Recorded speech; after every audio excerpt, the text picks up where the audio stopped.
Tubeless কিভাবে leak হয়ে গেলে কিভাবে সারে দেখেন। যে ড্রাইভার সেই মিস্ত্রি নিজে নিজে কাজটা নিপুণতার সাথে করছে।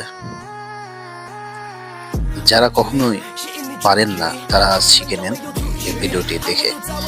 আর ভিডিওটি আপনাদের কাছে যদি ভালো লাগে অবশ্যই লাইক, কমেন্ট এবং শেয়ার করে অন্যকে দেখানোর সুযোগ করে দিতে হবে।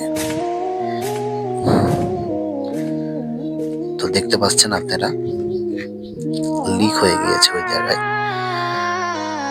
প্রায় ডেন্টে আটা আছে বলে এই আটা দিয়ে কিন্তু আবার নেশা করে অনেক সময়, এ কথা উনি বলতেছিল। তো আঠার মাধ্যমে কত সুন্দরভাবে নিপুণতার সাথে করছে।